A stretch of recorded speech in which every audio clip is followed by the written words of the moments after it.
저한테는 세 가지 목적이 있었어요. 세 가지 목적이 있었고 각자의 목적에 대해서 오랜 기다림의 시간이 있었어요.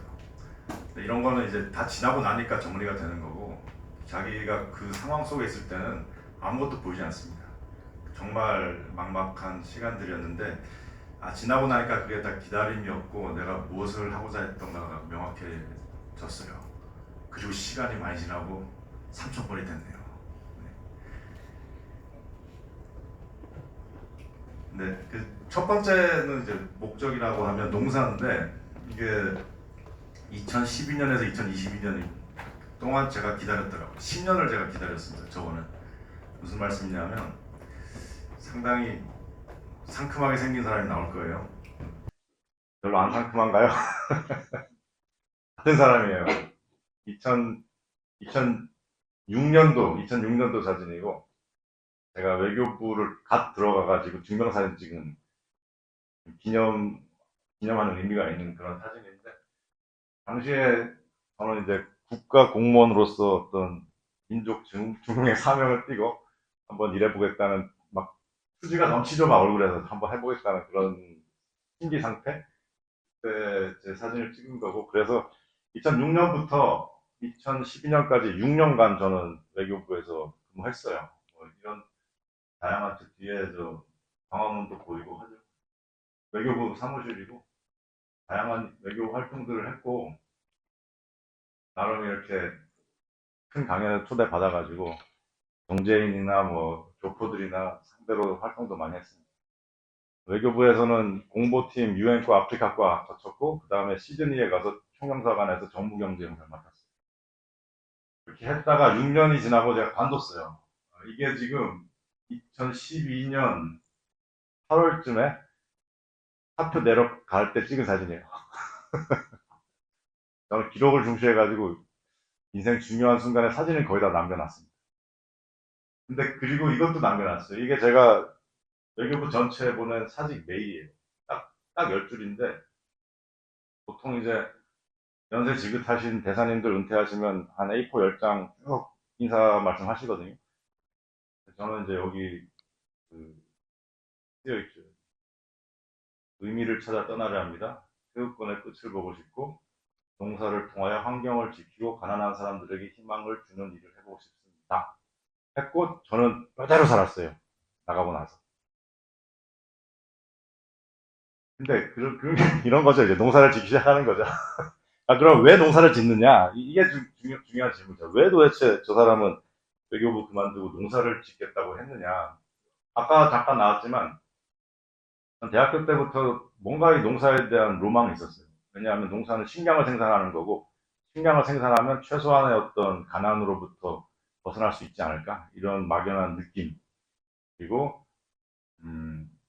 농사는 곧 환경과 상호작용하는 거니까 환경 문제나 생태계 쪽의 문제와도 좀 기여할 수 있지 않을까 이런 생각들이 좀 있었는데 계속 그런 게 해소되지 않고 마음속에 열망으로 남아있다가 외교부 들어갔을 때 사실 올라온 질문 중에 하나가 딱 그 질문이었는데 그 외교관이 되어서도 할 수 있지 않느냐 이 질문이 있었어요. 근데 정확하게 제가 외교관이 되어서 그거 하려고 외교관이 되었거든요. 무슨 말씀이냐면 농사를 통해 가난한 사람들을 돕고 뭐 환경 보건이나 뭐 생태계 문제에 기여한다 이런 거를 외교부 자체가 코이카 그 관할을 하잖아요. 한국의 그 대외 원조를 관할하는데 그러면 그런 쪽 정책을 하거나 그런 쪽 그 기한을 해가지고 자기가 할 수가 있죠. 할 수가 있는데 근데 외교부 들어가 보시면 자기 인생의 한 99%는 그런 거 아니에요. 제가 한 나이가 뭐 은퇴할 때까지 쭉 보면은 자기가 정말 뜻했던 일을 하는 게 몇 년 될 것 같아요. 근데 예를 들어 나는 이거 하고 싶었는데 다른 보직으로 발령나고 아니면 내가 뜻해가지고 진짜 장관까지 할 수 있었는데 다른 성향의 대통령이 나와버렸어. 그럼 다 날아가거든요. 그러니까 그런 불확실성 자체도 좀 있었고 그리고 그 좀 더 근본적으로는 일단 좀 근본적 고민이 좀 있었어요. 내가 농사를 통해서 무슨 일을 하겠다고 마음 먹었으면 나는 농사를 지어야 되는 거다. 이 생각이 자꾸 드는 거죠. 왜냐하면 이게 그냥 책상에 앉아가지고 막 서류 해가지고 뭐 이렇게 하는 그런 사람이 되고 싶지 않았거든요. 고민을 하다가 고민을 되게 쉽게 끝내는 방법이 뭔지 아세요? 이게 막 뭐가 좋지 하지 말고 뭐가 좋지 계속 생각하면 이것도 좋고 저것도 좋아. 근데 나는 무엇 하나만은 절대 안 하겠다. 이 생각 딱 하면 정리가 돼. 나는 무엇 하나만 안 하겠다. 그거였냐? 쭉 보니까 나이가 뭐 이제 50, 60, 70 되면서 뭐 대사도 하시고 뭐 국장, 뭐 실장, 차관, 장관 이렇게 쭉 올라간단 말이에요. 그분들 자체의 삶을 뭐라고 한 게 아니고 나는 그렇게 되고 싶진 않더라. 그렇게 살고 나이 60대고 이제 은퇴하고 다 늙어서 기운도 없고 하는 상태에서 돌아보면서 내가 그래도 농사를 통해 뭔가 하려고 그랬는데 그게 좀 잘 안 됐어. 내지는 그런 후회되는 일을 하고 싶지 않았어. 그거 하나 딱 명확해지면 너무 모든 게 명확해. 당연히 그만둬야 되는 거야. 그래서 이걸 그만두고 나와가지고 이제 농사를 짓기 시작했죠. 농사를 짓고 열심히 했습니다. 지금 여기 곡괭이 하나 보이죠? 이걸로 이 땅을 전부 다 까가지고 이런 식으로 개간을 했죠. 개간을 하고 이게 3월에 시작해가지고 한 5월쯤 되니까 저걸 다 했는데 곡괭이가 부러져가지고 살펴봤더니 한 5cm 정도 달았죠. 새 곡괭이, 새 곡괭이랑 비교해보면 엄청 열심히 일을 했는데 저게 이제 2012년부터 시작했단 말이에요. 2012년부터 한 10년 정도 농사를 지으면서 저는 시절을 보내는데 그 시절이 암울하지 않겠어요. 이제 직장도 관도 없고 수입도 없고 주변에서는 쟤 뭐 하는 애냐. 부모님들은 이제 난리가 났죠. 부모님 얘기하자면 또 한참 길어집니다. 그리고 뭐 이런데 이제 캐나다에 어떻게 인연이 돼가지고 지금 캐나다 블루베리 농장에 가서도 농사 실험을 했어요. 전 농사를 돈을 벌려고 한 게 아니고 실험을 하려고 계속 농사를 지었어요. 왜냐하면 어떠한 농사가 과연 아프리카나 가난한 나라의 가난한 농민들에게 도움이 될까? 그 기술을 체계를 찾고 싶거든요. 그 기술을 찾으려면 자기가 계속 농사를 지으면서 실험해야 된다는 거예요. 그러니까 더 미치는 거지. 계속 농사를 지는데 돈을 안 벌어. 팔지도 않아. 뭐 제대로 수확도 안 나오고 누가 와보면 엉망이야. 당연히 엉망이죠. 다 실험적인 건데. 그렇게 시간을 보냈는데 지금 이것도 천연 농약 검사, 실험해 보는 거예요. 어떤 게 농약으로 천연 성분인데 효과가 있나 실험하는 건데 캐나다 블루베리 농장은 아주 기막히게 이쁘죠. 이렇게 새벽이나 황혼 때 이렇게 있으면은 정말 너무 아름답습니다. 이 블루베리를 수확했는데 그 초롱초롱하던 그 외교부 갓 입사했던 그 사무관의 얼굴이 좀 변했어요. 근데 거기는 곰이 무지하게 많이 나와요. 그 블루베리가 익기 시작하면은 그 블루베리를 먹으러 곰들이 내려오기 시작해요. 엄청 무서워요. 굉장히 무서운데 어떤 애들은 어마어마하게 커. 이건 제가 맞닥뜨린 사진, 제가 찍은 거예요, 다. 어디 다운받은 게 아니고, 제가 그 노래를 부르면 곰들이 도망친다 그래서 밭에서 노래 부르면서 이렇게 농사 일하는데 나타나더라고요. 그래가지고 제가 노래 부르면 도망간다는 거 다 거짓이었고. 근데 사람은 신경 안 써요. 블루베리만 먹습니다. 그리고 밤에 이렇게 나가가지고 농약을 새벽에 쳐야 되거든요. 새벽 4시 막 5시 때 일어나서 나가면 다 곰들이 와서 먹고 있단 말이야. 얼마나 무섭겠어. 그래서 약간 좀 웃자고 하나 보여드리면 이게 이제 땅콩바다를 풍선에다 발랐단 말이에요. 이 안에다가 고춧가루랑 아주 매운 소스 이런 걸 넣어놔요.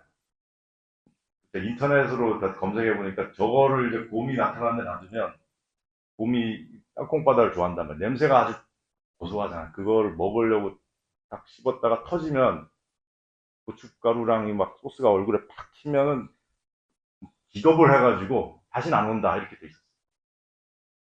왜냐하면 얘네들은 후각이 엄청 예민하거든.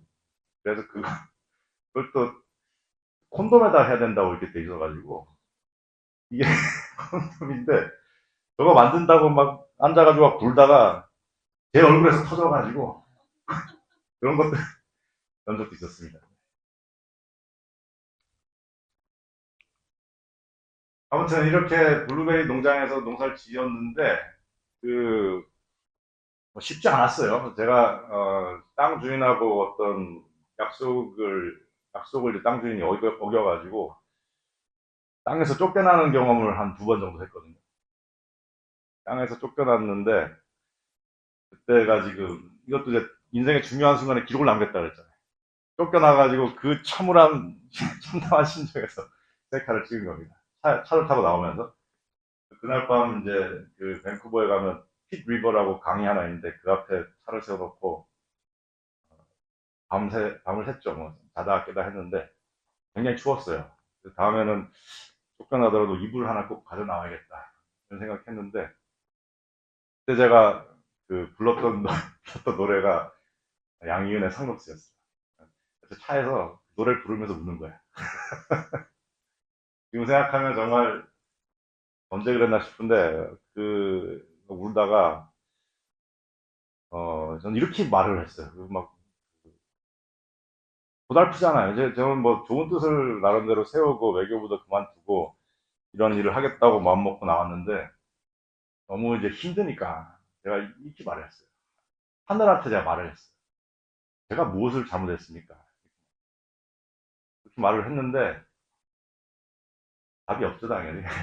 그냥 울고 노래 부르고 하다가 밤을 샜는데 이런 경험이 그 한국에서 또 한 번 더 있었어요. 한 번 더 있었고 그리고 이제 캐나다 생활을 접고 다시 2021년에 한국에 들어왔는데 캐나다 있을 땐 그래도 그 부모님하고는 별 마찰이 없었는데 한국 돌아와가지고 도대체 너 뭘 하고 살고 있냐 막 들어올 거 아니에요. 저는 이제 설명을 하죠. 나는 이러저러한 이유로 지금 농사를 짓고 있고 이런 일을 꿈꾸고 있다. 그러면은 미쳤냐고 정신 차리라고.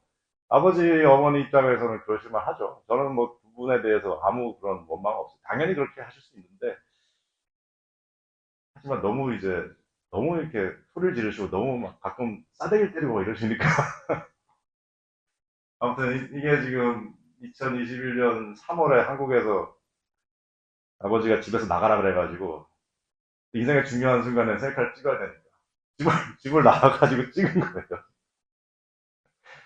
그러면서 그 분당 중앙공원에 가서 또 이번엔 울진 않았어요. 하도 화가 나가지고 너무 화가 나서 그냥 겨울이었는데 춥지도 않더라고. 그냥 그 낙엽 속에서 자면서 난 해내고 말 거야 이러면서 자고 새벽에 고속버스 터미널 가가지고 내가 새로 농사 지을 땅을 찾으러 다니죠. 그렇게 해서 연결된 게 결국 뭐 우여곡절 끝에 연결된 게 원주에 있는 그 가나안 농문학교란 곳이에요.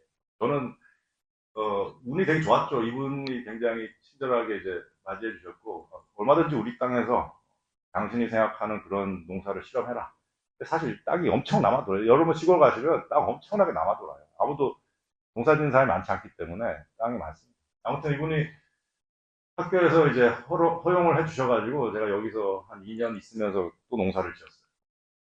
역시 한국도 아름답죠. 예, 캐나다도 그렇지만 아름다운 그런 원주 치악산 남쪽 끝에서 농사를 지었습니다.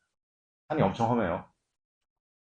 뭐 감자 수확하는 거고 이건 이제 예, 이게 다 제가 기른 건데 다 수확해서 김치 담는 그런 장면. 제가 애정하던 강아지. 네, 그 초롱초롱하던 외교관이 좀 많이 변했죠. 그래서 시골 아저씨처럼 이렇게 돼 있는데, 근데 저는 여기 원주에서 2년을 있었는데, 그 가난 농구학교 치악산에서 농사를 지으면서 2년 있었는데, 거기서 이제 거의 이제 제가 느낌에, 아, 이 정도 농사 기술이면 될 것 같다 느낌이 왔어요. 그게 한 10년이 걸렸어요. 그래가지고, 그래서 첫 번째 기다림이고, 이제 두 번째 기다림인데, 무술은 이거 뭐 빨리 말씀드릴 수 있는데, 제가 1996년에 태극권이라는 걸 처음 시작해요. 그래서 뭐 이게 중학교 때부터 저는 운동을 좋아했는데 고등학교 때 제가 태권도부에서 축제 때 태권도 시범 보이는 장면. 그렇게 한번 공중부양하고 나면 막 여학생들이 와서 꽃을 주고 이러더라고요. 이거는 제가 그때 체중이 한 10kg 더 가벼웠는데 11명을 뛰어넘는 장면입니다. 다음날 선생님이 오시더니 너 나오라 그래가지고 너 누구 맘대로 날아다니래. 이렇게 말씀하셨어요. 이게 고등학교 때 전데, 그 고등학교 때 제가, 혹시 이 영화 아시는 분?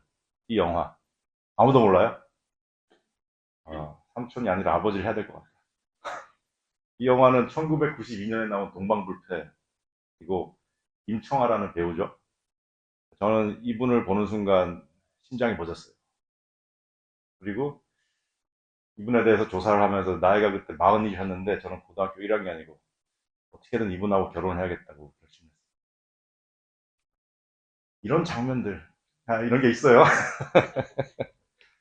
그러고 나서 고3 때는 이제 영웅문이라는 무협지 소설을 봤는데, 여기 이제 태극권이라는 얘기가 나와요. 태극권의 무술에 대한 얘기가 나오는데, 그걸 보고 안 그래도 무술에 대해서 막 매료돼 있는데 태극권 얘기 나오고 막 소개가 되는데 너무 이게 궁금한 거, 하고 싶고. 당연히 그래서, 물론 영웅문에도 소용료라는 아주 마음을 설레게 한 여주인공이 나오죠. 그래서 이제 96년에 제가 태국권을 시작을 해요. 대학교 들어와가지고 2학년 때입니다. 그 우연히 보니까 우리 학교에 태국권 동아리가 있어가지고 가입해서 태국권을 시작했습니다. 근데 태국권을 했는데 96년에 시작했는데 태국권이 여러분 잘 모르시겠지만 제대로 배우기가 너무너무 어려워요. 그 올바른 스승을 찾는 게 굉장히 어렵습니다. 근데 보통은 자기 스승이 올바른지 안 올바른지 몰라. 그리고 그냥 올바른 줄 알아. 그렇게 해서 시간이 지나가요. 저도 그냥 뭐 배우고, 뭐 여러 고수들 찾아다니고 하면서 배우고, 여러 사람들 찾아다니고 했는데, 그리고 이건 제가 입산 수련하는 장면. 또 좀 이상하죠? 누가 찍어줬을까? 이게 마치 제가 막 굉장히 수련 삼매에 빠진 상태에서 누가 찍어준 것 같지만, 다시 말씀드리지만 전 인생의 중요한 순간에 또 셀카를 남기기 때문에 타이머 설정하고 막 달려가가지고 딱 이렇게 하는 장면이, 이게 캐나다예요. 캐나다 서부에 있는 산맥, 로키 산맥보다 서쪽에 있는 산맥이 있어요. 엄청나게 아름다운데 저는 여기 단식하면서 입산 수련 들어간 거예요. 단식하면서. 그것도 겨울에. 근데 뭐 거의 뭐 내가 죽을 수 있다 생각이 안 들어. 너무 아름다워서. 이런데 동굴에서 자고 눈 위에서 자고 또 이렇게 셀카를 남기죠, 반드시. 텐트도 아니고 그냥 천 가져가가지고 하는 건데. 하여튼 뭐 이런 시간을 보내면서 수련을 했는데 드디어 2013년에 제 사부님을 만나요. 그게 이제 기다림이라는 게. 96년에 시작했는데 2013년에 여기 오른쪽에 계신 제 사부님인데 그분을 만나가지고 진정한 태국권을 드디어 알게 되었다. 17년을 기다렸던 거예요. 그거. 처음 운동 시작하고 17년을 딴 스승도 찾아다니면서 하다가 저분을 만난 거죠. 저는 뭐 늦게 만난 거에 대한 아쉬움은 있지만 어쨌든 만났다는 거에 대한 감사함이 압도적이에요. 저는 어쨌든 알게 됐습니다. 이분 만난 뒤로는 뭐 검 연습하는, 그거는 정식으로 그 문파에 들어가는 장면. 그 뒤로는 뭐 대회들 나가서 다 찢어버렸죠. 사람들 다 날려버리고 다 이기고 막 메달 따고 뭐. 이게 제가 제일 자랑스러운 게 이 메달인데 이게 그, 이게 대만이에요. 타이베이. 대만 무술 수준 굉장히 높아요. 문화혁명 때 엄청난 많은 사람들이 옮겨가가지고 무술가들. 여기서 제가 동메달을 땄습니다. 동메달. 이거는 제가 가장 좀 자랑하는 그런 대회였고, 뭐 작은 대회들 많이 이겼는데 그런 큰 의미가 없어요. 자, 그 다음에 이제 세 번째인데, 제가 95년에 대학교 들어갔어요. 9학번입니다. 사회학과를 들어갔어요. 사회대 혹시 계신가요? 사회대? 반갑습니다. 혹시 내가 도대체 왜 사회대를 갔지 이런 생각 하시나요? 네. 저는 그 생각이 아주 컸어요. 사회대, 사회학과를 도대체 내가 왜 갔지라는 그 후회랑 아무 의미가 없었다. 이 생각이 굉장히 지배적이었고.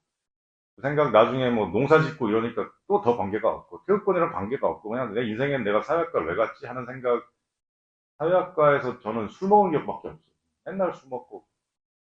우리 때는 그 80년대랑 다르게 90년대 우리 학번은 되게 애매해요. 80년대처럼 막 열정적으로 사회 운동을 한 것도 아니고, 그렇다고 완전히 어떻게 그 사회 취직이나 진로나 뭐 그런 거에 집중한 것도 아니고, 가운데 딱 끼어가지고 이도저도 아닌 그런 시간을 보냈거든요. 그러다 보니까 사회학 뭐 제대로 공부도 안 했어요. 공부도 안 했는데 어쨌든 사회학에 대해서 내 인생에 뭐 그냥 잘못한 선택이었지라고만 생각했는데 95년에 그랬어요. 그리고 2020년이 됐어요. 25년 지났어요. 25년. 이건 95년도에 지금 이거 지금 언제 백목으로 지금 저출판 쓰고 있는 진짜. 이게 제가 아니고 이게 접니다. 여기. 근데 이제 2020년에 제가 복도하게 된 게 이거잖아요. 이게 터졌잖아요. 2020년 돼가지고 전부 다 저걸 쓰고 다니기 시작하고 사회가 뭐 너무 이상한 방향으로 막 흘러가면서 저는 이 흐름들이 뭔가에 대해서 좀 비로소 좀 의문을 던지기 시작했어요. 도대체 무슨 일이 진행되고 있지?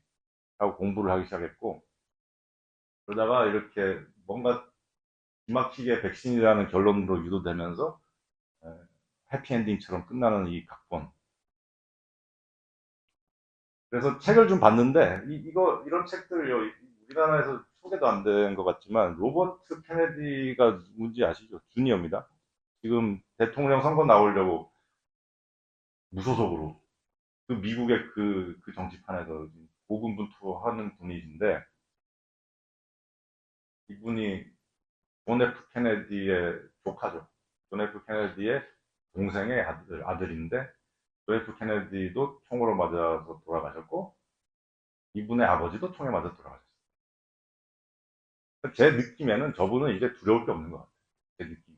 저분은 뭐 자기 아버지, 자기 삼촌 다 그 돌아가시는 거 봤는데 지금 뭐 못할 말이 뭐 있을까라는 생각이 들어요. 목숨 내놓고 활동하시는 게 아닌가 이런 생각을 합니다. 하여튼 이분이 쓴 책이 이 사람 아시죠? 그 맨날 뉴스에 나와가지고 우리는 항상 미국이 하는 거 따라 했잖아요. 아, 얘네들은 벌써 이렇게 한다. 아니면 더 강하게 조치하면서 나름 자부심 있겠는데 이 사람에 관련된 빌 게이츠 거대 제약회사 그리고 민주주의와 공중보건에 대해서 치러지고 있는 세계적인 전쟁이라는 제목으로 책을 냈어요. 근데 이분 말고 로버트 케네디가 변호사예요. 그래서 만만한 사람이 아니거든요. 첫, 제가 그 책을 읽었는데 1000페이지예요. 1000페이지인데 한 3분의 1이 다 인용이에요. 인용. 얼마나 집요하게 조사해서 책을 냈는지 아시겠죠? 근데 이거 전부 이 사람들 까는 내용이거든요. 코비드가 얼마나 그 기만적이고 통제적이고 불필요했고 거대 제약 회사들의 이권이 개입되고 다 깠는데 아무도 이 사람 아직 고소했다는 소리 못 들었어. 걔네들이 간두겠어 이거 뭔가 조금 틀렸으면 그런 책을 냈어요. 근데 우리나라는 이런 소개 안 됩니다. 그리고 또 항상 진행되는 이 전쟁들. 아니, 너무 저는 요새 뭐 우크라이나나 뭐 팔레스타인을 보면 뭐 너무 가슴이 아파. 다들 그렇게 죽어가는 이 상황에서 전쟁은 또 얼마나 확전이 될까 이런 것도 좀 걱정되지 않아요? 확전이 되고 있잖아요. 이게 미중으로 가는 순간 이제 세계대전으로 갈 거 아니에요. 지금 러시아는 계속 이제 위트위트하고 나토랑 붙으려고 막 하는 상태고 나토랑 붙으면 뭐 미국 움직이고 하겠죠. 우리는 그냥 아무 발언권 없잖아요. 나중에 저는 군대 끝났어요. 갔다 왔어. 나중에 국가에서 가라 그러면 가셔야 될 거 아니에요. 이런 이슈에 대해서 뭘 가서 싸우더라도 알고 가서 싸워야죠. 내가 어떤 전쟁에 들어가는가 알고 들어가죠. 군사 기술 무기들은 계속 발전하고 지금 군사 살상 무기 발전 정도가 어마어마해요. 상상을 초월합니다. 그냥 뭐 폭탄 터트리고 잘한 그 정도 수준을 벗어나 있는데, 이런 얘기는 뭐 나중에 하고. 그래서 또 공부를 했어요. 보니까 또 이런 책도 있더라고요. 열심히 봤는데, 이런 학자가 쓴 책인데, 정말 많은 걸 배웠고, 정말 공부를 해야 되는구나 느꼈습니다. 그리고 이 사람이 말하기를 아마 미국의 가장 중요했던 세 가지 역사적 사건은 9.11하고, 케네디 암살하고, 진주만 사건이었을 것이다. 이렇게 말을 해요. 그래서 그거에 대한 인식을 좀 가졌죠. 그리고 그 공부를 좀 했고, 공부하면서 많은 걸 알게 됐고, 그러다가 또 이런 것도 봤어요. 제가 원래 농업 쪽에 관심이 있다 보니까 농업 쪽 책을 보게 됐고, 이거는 Seeds of Destruction, 파괴의 씨앗이죠. 그래서 이게 유전자 조작의 그 숨어진 의도들, 이 기획을 왜 하게 됐나에 대해서 그런 소극적 자본들의 논리와 세력들의 움직임들을 분석한 겁니다. 이런 걸 보니까 아, 이게 농사가 그냥 내가 단순하게 좋은 농사 기술을 만들어서 복하지 하는 차원의 얘기로는 되지가 않는구나. 되지가 않고 저런 거에 대한 철저한 인식까지도 갖춰야 된다라는 생각을 하게 됐죠. 이런 얘기예요. 지금 현대 농업이 이렇게 왔잖아요. 기계화되고 전부 농약 비료 써서 땅을 죽이고 사람들을 죽이고 제초제 뿌리는 거거든요. 이런 식으로 뿌리거든요. 워낙 독해가지고. 그래서 결과가 농민들이 좀 그래도 부유해졌으면 그나마 낫지만 그 결과로 농민들은 전부 빗장이가 됐죠. 이상하잖아요. 뭔가 굉장한 과학적 진보라고 하고 새로운 농사 기술이라고 하고 기계 가져오고 막 화학 제품 가져오고 제초제 가져오고 종자 개량하고 유전자 조작까지 해서 막 이거 전부 이제 우리의 그 웰빙을 위해서 우리의 풍요를 위해서 했다라고 했는데 실제 풍요해진 건 누구예요? 다 업체들, 기업들, 세력들 강해졌죠. 그리고 농민들 다 가난해졌거든요. 근데 그게 어떻게 우리를 위한 진보였어요? 그런 생각을 하는데 우리들은 그 사람들이 뭐 하는 말만 듣는 거잖아요. 비판적으로 생각 못하고. 이건 제가 실제 콩고에 가서 찍은 사진인데 이 사람이 자기가 얼마나 많은 농약을 쓰면서 채소를 길러야 되는지 보여준 거예요. 제가 한번 농약 좀 보자 했더니 갖고 오더라고. 웃는 게 아니에요. 이분이 이거 저기 석 달 농사 짓는데 농약 종자 비용이 400달러 들어가요. 한 50만 원. 그리고 그걸 100%다 팔면은 한 500달러 벌어요. 다 팔면. 다 못 파는 경우가 허다하잖아요. 근데 여기는 1인당 소득이 하루에 한 3,000원 정도 하는 나라고. 2,000원, 3,000원 이런 데서 그런 농약, 비료, 종자를 사지 않으면 안 되게 되어 있다. 이걸 사지 않으면 안 되게 되어 있다. 그런 종자. 이런 배후에 이루어지는 이런 합병과 얘네들은 지금 열심히 뭘 하겠어요? 미래를 준비하는 거예요. 종자회사가 지금 제약회사랑 결합했잖아요. 농업과 보건과 의료, 제약이 다 합쳐지고 있으면서 무슨 세상을 얘네가 열고 싶어 할 것 같아요. 굉장히 우리를 위한 아름다운 장밋빛 미래를 만들어줄 것 같아요. 저는 너무 위험한 세상이 올 거라고 생각해요. 이런 미래에는 이제 흙도 없고 사람도 없는 그런 농업이 이루어지겠죠. 이런 사람들이야말로 실제로 역사를 만드는 사람들이에요. 식량을 지배하면 사람을, 인민을 지배하고, 에너지, 전부 석유에 대한 전략을 다 짠 사람이거든요. 에너지 지배하면 대륙들을 지배할 수 있고, 화폐를 지배하면 세계를 지배한다. 정확하게 나타나죠. 이 세상에 가장 강한 세력들은 금융 세력이에요. 국가나 뭐 이런 차원의 얘기가 아니고 훨씬 강력한 실질적인 세계를 만들어가는 세력들은 금융 쪽. 이런 거에 대해서 이제 인식을 하기 시작한 거죠. 인식. 그래서 결과적으로 보니까 농사 10년, 태국권 17년, 사회학 25년 이렇게 시간이 지났어. 사회학은 25년 지나고 비로소 제가 사회학의 가치를 알아본 거야. 이렇게 공부를 해야 되는구나. 이런 걸 알아야 되는데 내가 25년간 공부를 안 했구나. 이 얘기를 하는 겁니다. 그걸 공부하고 나니까 완전히 세상을 보는 눈이 달라지고 열리면서 세상을 보는 눈이 달라지면 어떻게 되죠? 세상을 살아가는 자세가 달라져요. 나는 어떻게 살겠다가 달라져요. 나는 어떻게 살겠다에 대해서 고민을 너무 그 속에만 빠져들지 말고 세상이 어떤 세상인지 이걸 알면은 훨씬 더 판단이 구체적이 돼요. 현실적이 돼요.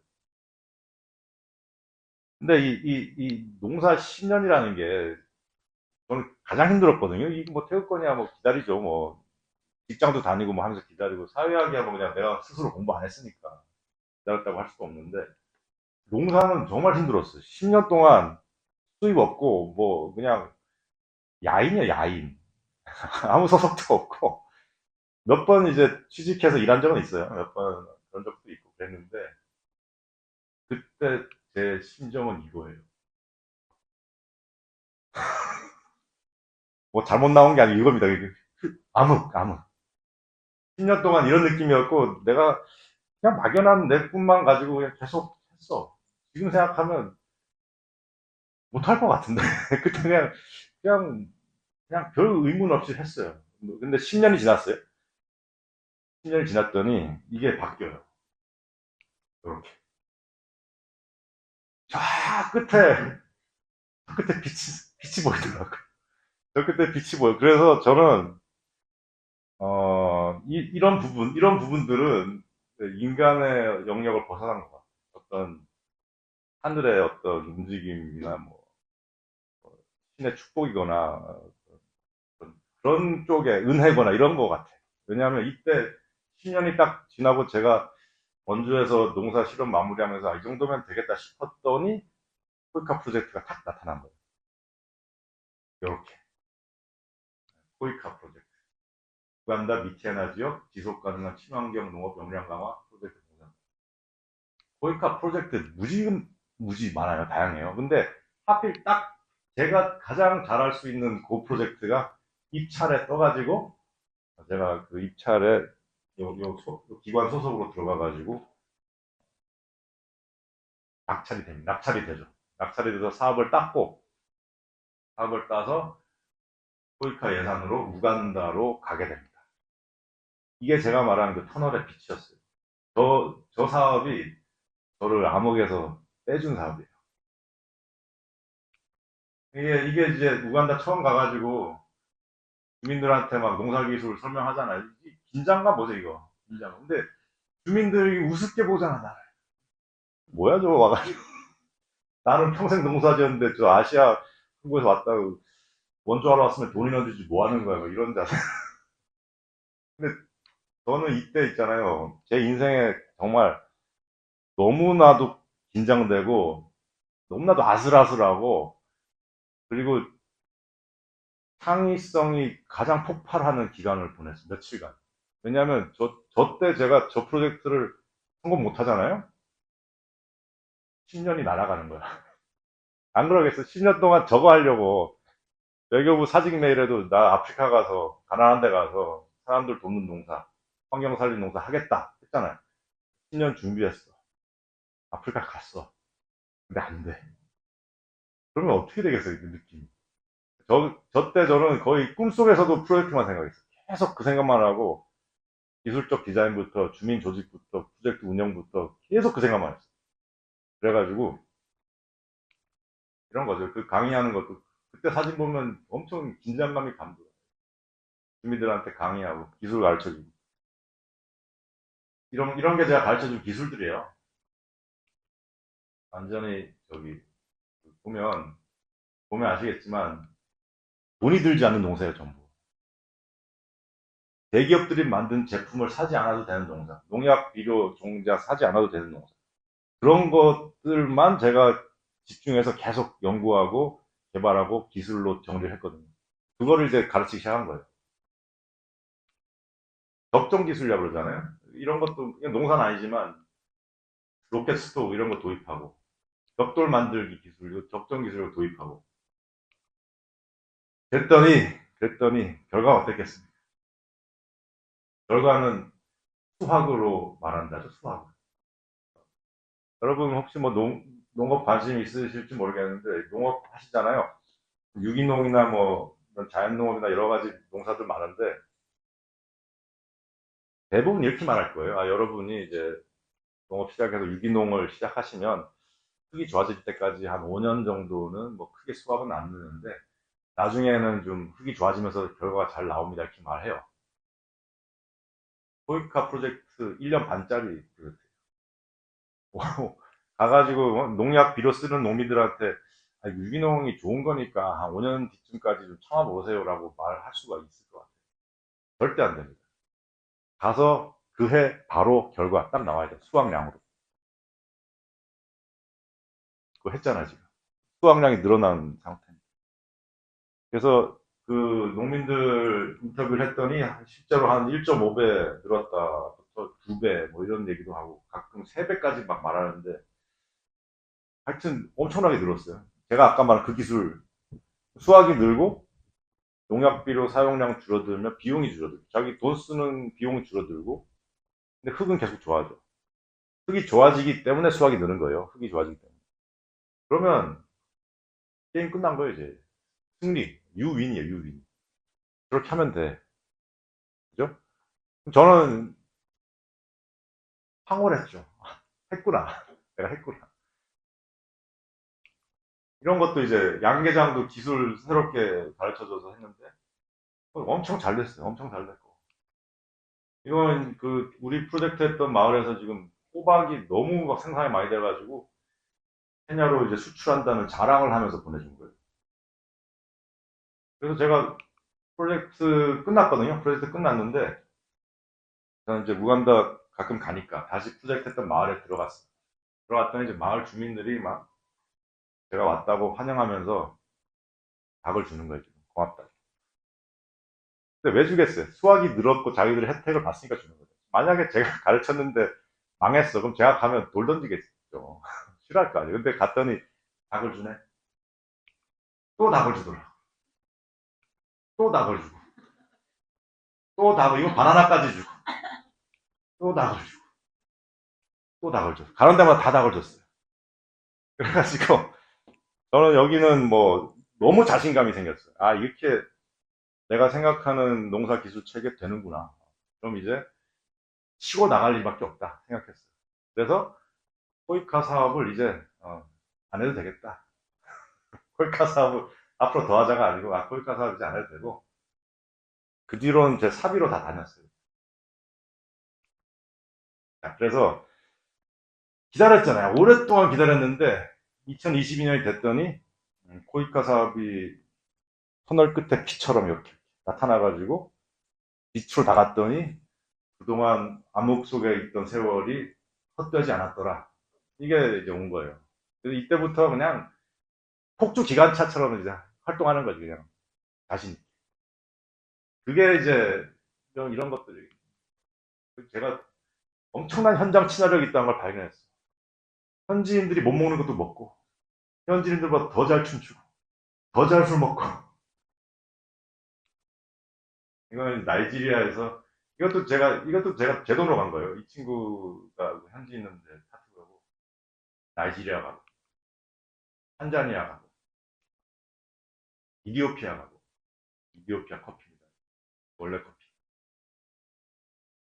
홍고 가고, 우간다, 우리 사업했던, 니카라과 가고, 베트남, 필리핀, 동행무진. 다녔는데, 전 이 사진이 너무 좋아요. 이게 콩고에서 찍은 사진인데, 콩고가 그, DR 콩고라고 있죠. 거대한 아프리카 심장부에 있는 어마어마한 나라가 있는데, 그 나라에 그, 1908년부터 벨기에 식민지가 돼요. 벨기에 식민지가 돼서 진짜 잔혹한 그런 지배를 당하거든요. 그때 그 1960년 와가지고 독립을 합니다. 독립전쟁의 영웅이 루문바라는 젊은 대통령인데 루문바가 대통령이 됐는데 몇 년도 아니고 몇 달도 안 지나서 암살을 당해. 굉장히 젊고 똑똑한 대통령이고 아주 그 나라를 일으키겠다는 의지가 강했는데 벨기에 당국이 좋아하겠어요? 자기 식민지 뺏겼는데 미국 CIA하고 싸바싸바 해가지고 이제 제거를 합니다. 근데 여러분 이런 거 다반사예요. 근데 단지 여러분들이 모르고 있고 아무도 얘기 안 하는 거예요. 그 대통령이 제거당했고 물론 이제 CIA가 직접 죽이지 않아요. 다 이제 반대 세력을 이용해가지고 자기 손에 피 안 묻히고 하는데 그 뒤에 누가 들어왔어요? 모부투라는 독재자가 들어왔거든요. 그래서 거의 한 30년 먹어요. 그 콩고의 광활한 대륙의 그 자원들 팔아가지고 개인 치부하고 서방에 대해서 미국, 영국, 벨기에한테 싸바싸바 잘 해가지고 정권 유지 잘 합니다. 국민들은 어떻게 되겠어요? 아무튼 그 당시 벨기에랑 투쟁할 때 이 벨기에 사람들이 외쳤던 구호가 힙환자예요. 힙환자 이거. 자유라고도 하고 해방이라고도 하고 저렇게 저걸 갈구하면서 투쟁했던 사람들인데 제가 가서 이제 농사 가르치고 이런 얘기 그 농약 업체로부터의 해방, 빈곤으로부터 해방, 그리고 여러분들의 자립 이런 얘기를 하니까 제 별명을 킴판자라고 지어준 거예요. 그 별명이 너무나 영광스러워요. 제가 이제 지금 오토바이 타고 지나가는 장면인데 저를 보더니 킴판자라고 외치는 장면이에요. 인생의 중요한 순간에 뭘 한다? 항상 카메라 꺼내가지고 한 번만 더 해주세요 해가지고 찍는 겁니다. 네. 우간다에서 주민들이 얼마나 자신감이 생겼어요.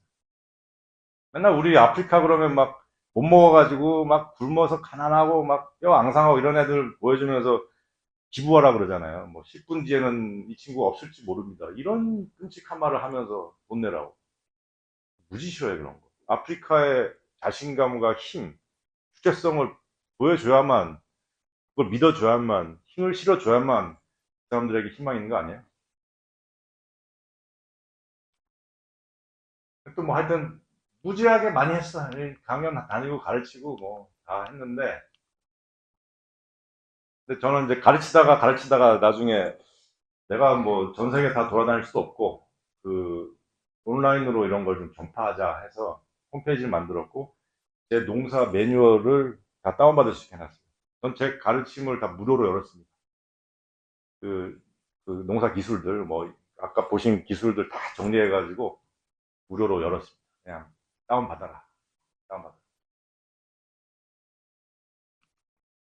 이게 이제 그리고 그렇게도 얘기했어. 그리고 번역하고 싶은 사람은 마음대로 번역해라 했어요. 그랬더니 이제 나이지리아에 있는 히프라는 언어로 어떤 신분이 번역하시고 본인 돈 들여서 책으로 찍기까지 하고 그게 이제 현장의 농민들한테까지 간 거예요. 제 책이. 뿌리라고 있죠. 뿌리 민본에. 그리고 뭐 태극권도 그동안 기다림 끝에 사부님을 만나 뵙고 실력도 늘고 하면서 제자들도 많이 생기고 즐겁게 아주 재밌게 수련하고 뭐 다른 문파하고 교류도 하고 하면서 굉장히 아주 재밌습니다. 뿌듯하고. 그리고 특히 태국권이 그냥 제가 단순히 뭐 무술을 좋아한다가 아니고 정말 태국권은 우리 시대 우리들한테 건강에 대한 너무 훌륭한 운동법이거든요. 일반 스포츠랑 많이 다르고 명상과 운동과 양생과 호흡이 모두 결합되어 있는 운동이에요. 그래서 저는 이거를 보급하면서 굉장히 뿌듯해요. 이거 보람을 많이 느껴. 이게 사람들한테 도움을 줄 수 있다. 이런 것들. 지금 맑은 칠 이런 거는 이제 일반 대중에게 공개해가지고 누구나 다 할 수 있게 하고 있습니다. 물론 이제 유료로 가르치는 회원들도 있는데 이런 식으로 하고 있고. 그리고 이제 사회학 쪽은 제가 책들도 보면서 어떻게 하면 이런 활동을 더 활발하게 전개할 수 있을까 해서 혁명학교라고 하는 것도 연적이 있는데 그러다가 이것도 뭐 사람들 만나서 공부하는 것도 좋은데 좀 다르게 해보자 해가지고 아까 보신 그 책이잖아 이거 다 번역했어요.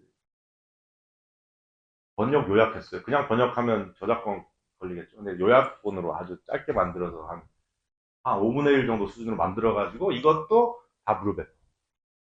좀 알아라. 보세요. 그냥 누구나 다 줍니다. 그리고 이런 것도 이 책이죠 이 책? 이 책 저자한테 연락해가지고 당신 책 내가 좀 번역해서 사람들한테 무료로 배포하고 싶다. 그랬더니 무료로 배포? 그거 해라 그래가지고 승낙 받고 이렇게 제가 번역한 거예요. 이 책을 번역한 게 이 책이 제가 번역한 거예요. 웨이야. 이것도 전부 제 홈페이지에 올려서 누구나 다운받을 수 있게 해놨습니다. 제 목표를 아시겠죠? 뭐 돈 벌려는 게 아니잖아요, 지금. 어떻게든 이 활동을 해야겠다.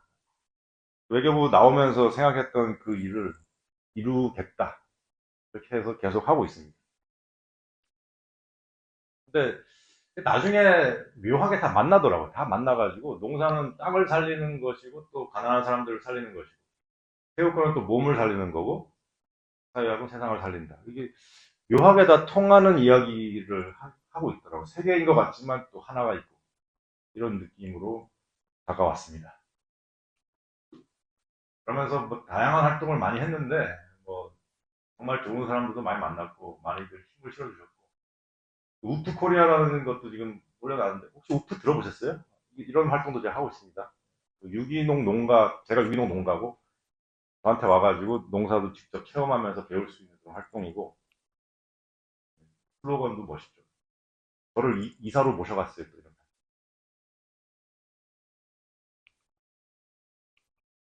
자, 이제 그 돈에 대한 질문도 좀 있던데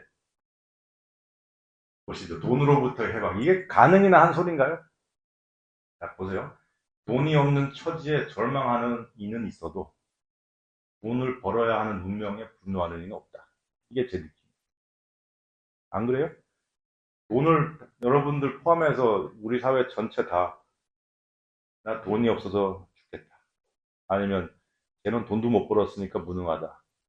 아니면 나는 어떻게 하면 돈을 벌까? 이거잖아요. 근데 내가 왜 내 인생을 돈을 벌어야 돼? 라고 분노하지 않잖아요. 이 지점이 여러분이 한번 생각해 보셔야 돼요. 그러니까 저한테 많은 질문들을 주셨는데 왜 제가 제목을 시스템 밖으로 나가다라고 하겠어요? 시스템 속에서 저 돈의 노예가 되는 거거든요. 돈을 벌어야만 살 수 있고 돈을 벌지 않으면 생존을 못하는 그 시스템 속에서 어떻게 하면 살아남을까에 대해서 몰두해가지고 인생을 다 보내버리는 것. 여러분 얘기가 아니고 우리 모두의 얘기거든요. 저는 그거를 거부합니다. 근데 뭐 거부한들 네가 어떡하겠어 라고 말할 수 있겠죠. 예. 다 상대적이에요. 저도 화폐로부터 100% 자유롭지 않아요. 당연히 의존하고 있는데 어떠한 인식이 있어요. 이거에 대해서 문제의식이 있습니다. 약간 제가 좋아하는 비유가 뭐냐면 매트릭스 영화 다 보셨죠? 거기 네오가 처음에 진짜 세상이라고 생각했던 걸로부터 깨어나잖아요. 왜냐하면 빨간 약을 먹었기 때문에. 오늘 여러분 빨간 약 드실 거예요? 후회할 수 있는데. 근데 네오가 그 빨간 약을 먹고 나서 깨어나잖아요. 그걸 보니까 전부 다 환상이고 사람들은 기계의 발전소가 돼서 그 뭐야, 에너지원으로 그냥 캡슐에 갇혀 있는데 꿈을 꾸고 있잖아요. 꿈을 꾸고 있고 그게 진짜라고 믿고 있고 그걸 알게 되죠. 알게 되는데 네오가 그 다음에 한 게 뭐죠? 다시 그 속으로 들어가잖아요. 시스템. 그게 굉장히 상징적인 것 같아요. 그러니까 그냥 시스템 속에 있는 사람하고 시스템에서 나왔다가 들어가는 사람하고 너무 다릅니다. 그 얘기를 하는 거예요. 시스템으로부터 우리가 뭐 저보고 뭐 너 돈 없이 살아 그럼 돈 없이 못 살아요. 이미 사회가 그렇게 만들어져 있어요. 돈 없이 못 살도록. 돈 없이 못 사는 세상이 되기 전에 어떠한 저항을 하고 유의미한 대안적 구조물을 만들었더라면 우리 민중의 주권이 남아있겠죠. 우리가 못했거든요. 그럼 우리는 그 시스템에 철저하게 끌려와가지고 지금 그 결과물을 우리가 체험을 해야 되는 운명이란 말이에요. 그 상태에서 넌 돈 없이 살 수 있어라는 질문은 성립이 못하죠. 그렇게 안 되게 세상이 됐는데 벌써. 우리 선배들의 어떠한 인식 내지는 투쟁의 부족으로 인하여. 투쟁보다는 건설이죠. 건설의 부족으로 인하여. 그래서, 그래서 그런 말씀을 드립니다. 이거 이제 해방 학습, 제가 애정하는 또 소농학교에서 공부하는 모습, 농사 공부하고 어떻게 하면 자립을 할까 또 연구하는 거. 이건 또 해방 브레인스토밍. 맨날 모이면 이거 비슷한 사람들끼리 맨날 모여. 근데 뭐 저렇게 살면 외롭지 않냐? 전혀 안 외로워. 너무 재밌어요. 만나가지고 맨날 저런 얘기하고 얘기만 하는 게 아니라 또 실천을 하기 위해서 많이 노력하죠. 여기 계신 분들 다 실천하는 분들. 이분 지금 익산 시장으로 계속 무소속 나가시는 분, 지역 정당 운동하시고, 이분도 미얀마 그 사람들 도우려고 엄청 많이 활동하셨어요. 모금도 하시고, 다른 활동도 많이 하시고. 전부 다 쟁쟁한 그런 분들. 이분들은 언급하려면 시간상. 또 뭐, 이분도 제가 정말 좋아하는 선배인데, 뭐 만나면 이제 해방 토론하고, 술을 마셔도 해방술을 마시고, 그 다음에 담배를 피워도 해방 담배를 피우고. 자, 그 뿌리민본이라고 제가 로고를 이렇게 쭉 썼는데, 그 여러분 뿌리민자, 아니, 백성민자 다 아시죠? 요거. 백성민자. 백성민자의 어원이 뭔지 아시는 분 없죠? 백성민의 어원. 백성민자는 눈을 찔러서 장님을 만드는 그림입니다. 이렇게 눈이 있고 확실하게 찔렀죠. 요 글자가 이렇게 진화해가지고 백성민자라는 글씨를 만들어요. 저거는 이제 고대 중국에서 노예들을 그 철저한 뭐랄까 복종으로 만들 때 하는 거예요. 그러니까 사지가 멀쩡하고 그러면 막 자신감도 있고 저항 의식도 있고 그럴 수 있잖아요. 그러니까 팔다리 자르면 이제 일도 못 하고 하니까 눈을 하나 이제 가져가는 거예요. 또 눈이 찔리면은 눈 안 보이는 불편도 있지만 그 정신적인 그 트라우마와 그 굴종감 그 극복이 안 될 거 아니에요. 그걸 심어주는 거예요. 하나씩 심어줘가지고 영원한 노예를 만드는 거예요. 저 글자의 어원을 알았을 때 저 엄청 놀랐거든요. 야, 세상이 그런 일이 다 있었어. 고대 중국은 정말 잔인해. 좀 이따 생각해보니까 지금 뭐가 나아졌지? 이 질문이 드는 거지. 지금 뭐가 나아졌지? 여러분 눈에 누가 와서 찌르는 사람 없어요. 근데 상징적인 의미거든요. 여러분들이 세상을 못 보도록 다 찔러놨습니다. 여러분들이 보는 세상에 대해서 객관적이고 정확한 세상을 보고 있다라고 절대 생각하시면 안 돼요. 모두 보여지는 것을 봤잖아요. 보여지는 것을 봤잖아요. 저도 그랬고 2020년 가가지고서야 비로소 맨날 보여지는 것 보다가 다른 걸 봐야겠다는 생각을 가지고 보기 시작했죠. 제가 지금 보고 있는 것도 어디까지가 진실인지 모르죠. 남이 하는 말들이잖아요. 연구한 거. 근데 최소한 인식이 있잖아요. 난 이걸 봐야겠다. 진실을 보고 싶다. 보여지는 것만 보지 않겠다. 이게 중요한 거예요. 그래서 제가 이 백성민에서 이 칼, 이거를 뽑아버려야 쓰겄다. 해가지고 이렇게 로고를 만든 거예요. 이게 제 활동의 로고고, 이러면 이렇게 지어. 그 결국 제가 하고 싶은 게 뭐겠어요. 그러면 뭐 질문들도 올라왔던데, 제가 말씀드린 걸 보시면 알겠지만 저는 눈 찔리고 앞 못 보고 그냥 돈의 노예가 돼가지고 그렇게 우울하고 괴롭고 고통받는 삶을 살아야만 하는 우리들, 나만이 아니고 우리들의 운명을 바꾸고 싶은 거죠. 우리 사회를 바꾸는 얘기가 되는 거고. 그게 제 꿈이에요. 이렇게 필리핀이거든요. 필리핀 사람들 스페인한테 400년씩 지배당한. 그 독립운동하면 잔인하게 탄압당하고 그러다가 미국이 와서 구해주겠다 그래서 미국 편 들었죠. 그래서 미국이 스페인하고 전쟁했더니 이제 미국이 더 심하게 이제 탄압을 하고 사람들 죽였잖아요. 그런 나라에 가서 해방의 농사를 얘기하는 겁니다. 이 사람들이 뭔가 꿈틀거리잖아요, 지금. 꿈틀꿈틀하잖아요. 아프리카에도 지금 뿌리 민본이 휘날리잖아요. 자기들이 프린트해가지고 했는데, 여기 가운데 여기 빠져가지고 아쉬운데. 프린트가 잘못된 것 같아요. 자, 이게 제가 그냥 옛날 사진 하나 찾아봤어요. 4.19 때 그 부모 형제들에게 총구리를 대지 말라. 우리는 민주 정의를 원한다. 우리에겐 엄청나게 자랑스러운 역사가 있잖아요. 이 불의와 부정에 저항했던 역사, 그리고 대안적 사회를 꿈꿨던 역사 있잖아요. 대학생들. 수습의 길은 대학생에 있다. 독립운동하고 이랬던 분들 나이를 보면 막 고등학생 이런 나이에 막 선언문 쓰고 막 목숨 걸고 막 뭔가 하고 이런단 말이에요. 그리고 행동만 하는 게 아니고 국제 정세 분석까지 다 하고 있습니다. 이렇게 하고 있고 이렇게 하고 있으니까 이렇게 해야 된다. 조선의 미래는 어떻다. 이게 다 하고 있단 말이에요. 그게 지성이잖아요, 지성. 근데 대학교가 좀 심한 말을 해서 죄송한데 제 관점이에요. 시스템에 부품이 되는 그런 인간들을 만들어내는 공장이 될 것인가? 저는 그 질문이 들어요. 질문이 들고 좋다니까. 시스템의 부품이 돼도 돼. 근데 시스템이 뭔지는 알고 돼야 돼.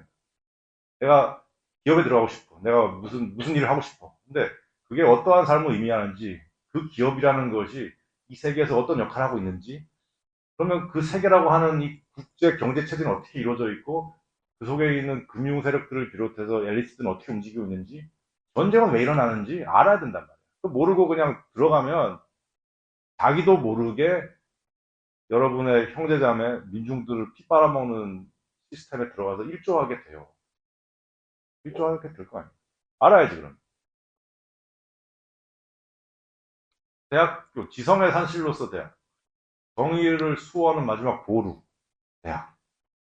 자기의 운명을 결정할 수 있는 자신감과 지성을 갖춘 인재를 키우는 대학이 필요한 거 아닙니까? 근데 저도 요즘 이제 세대들 보면 이런 뉴스들 자꾸 보니까 이런 뉴스들도 저는 되게 잔인하다고 생각해. 그냥 용어를 막 만들어서 유포하는 거야. 우리 스스로 우리가 노예라는 걸 자조적으로 얘기하게 만들자. 이게 뭐 연애, 결혼, 출산, 대인관계 내지 말은 키만큼 추잡한 얘기들이죠. 뭘 포기해. 그래서 이런 절망적인 얘기들만 하는 것에 대해서 여러분들이 절망할 필요가 없다. 거기에 휘둘리지 마시고 여러분들 스스로가 눈을 뜨고 여러분들 스스로가 운명을 개척할 수 있다. 이런 느낌도 좀 있죠. 뭔가 열심히 막 가는 것 같은데 열심히 했는데 그냥 제자리야. 이런 느낌도 있죠. 열심히 막 낚시한 것 같은데 뭔가 없어 맨날. 내 열정을 다 바쳤었는데 보니까 뭐 없어. 이런 느낌 들죠? 근데 우리 맨날 들은 얘기는 좀 더 열심히 해라. 더 열심히 했어야지. 네가 좀 더 그 차별성을 가지고 좀 더 잘했어야지. 이 얘기만 계속 한단 말이에요. 그게 우리 청년들한테 할 소리가 아니죠. 모두가 성공하고자 하죠. 모두가. 그러면 성공이 뭔가를 일단 생각해야겠죠. 성공이 내가 돈을 버는 거야? 좋은 직장 가는 거야? 존경받는 거야? 권력을 쥐는 거야? 뭐야? 성공이 뭔지 스스로 좀 생각해야 돼요. 대부분은 그냥 이게 성공이야 라고 하는 걸, 아, 그래, 그게 성공이야 하고 가잖아요. 안 그래? 그렇게 가고 있잖아요. 성공이 뭔가를 생각해야 되고, 그 다음에 결론이죠. 괴로운 세상에서 모두가 성공하고자 하기 때문에 괴로운 세상이 지속되는 거예요. 우리 스스로가 그 시스템을, 생명을 유지시켜 주고 있다는 얘기예요.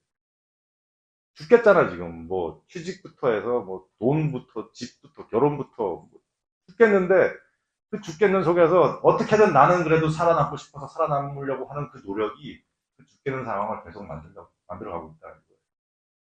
그거를 얘기하고 싶었어요. 자, 이 게임은 여러분이 이길 수 없는 게임입니다. 그 개미가 그 무한궤도를 탈출할 수 있을까요? 탈출 못하죠? 낚시하는 사람이 그걸 뺏기는 거를 안 뺏길 수 있어요? 못합니다. 이거는 우리 같은 흙수저라 그러던데, 우리 같은 사람들이 이길 수 있는 게임이 아니고, 물론 가끔 성공 사례가 나타나요. 그러면서 끝없는 이제 기대를 주죠. 아, 나도 저렇게 될 수 있다. 끝없는 기대를 주죠. 근데 그 게임은 저는 우리가 이길 수 있도록 설계된 게임이 아니라고 생각하고, 그들이 짜준 판에서 이렇게 만들어진 과학적 시스템에서 그 게임을 하고 있지 마라. 제가 하고 싶습니다. 아니, 하더라도 이 시스템이 뭔지는 철저히 알고 해라 이거예요. 여러분 스스로의 게임을 찾으셔야 된다. 그래서 너무 죽겠어. 제 슬라이드 중에 저걸 기억하세요. 저게 나타나는 날이 올 겁니다. 다만 그건 자기가 만들어야 돼요. 빛이 아닌 것을 빛이라고 믿으면서 시간을 보내버리면 죽을 때 후회가 남게 되겠죠. 저 빛은 자기가 찾는 겁니다. 감사합니다.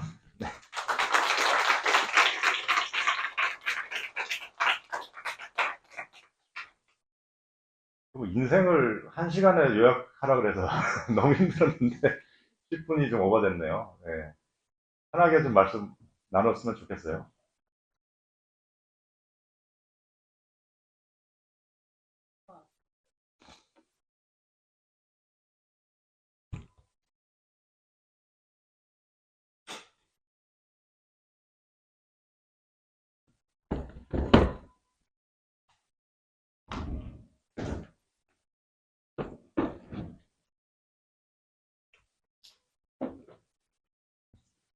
예.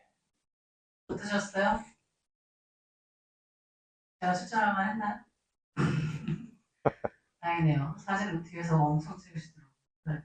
일단 준비된 강연은 다 마치셨고 Q&A 들어가겠습니다. 일단 좀 편하게 앉아서 하실 수 있게. 그리고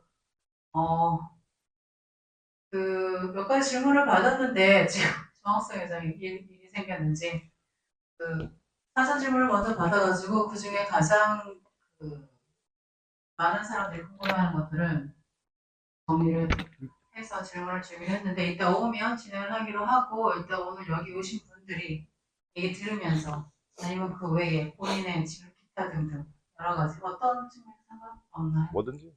뭐든지 예, 질문 허심탄회 해주시고 답변을 받겠습니다. 네. 거수? 아니면 저 친구가 먼저 지금 1초 먼저 넣었어. 네. 무슨 거? 그래가지고 예.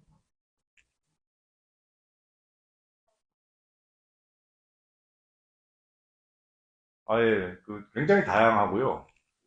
아까 말씀드렸듯이 지역 정당 운동하는 분, 한살림 운동하는 분, 생명운동이라고 이제 인지하심으로 쭉 내려오는 그런 운동 하시는 분도 있고, 그리고 뭐 미얀마 힘든 사람들, 군부 폭격으로 굉장히 많은 사람들이 죽고 있잖아요. 그런 데 가서 도와주는 분들, 뭐 우크라이나 가서 그런 사람들 돕는 활동하는 분도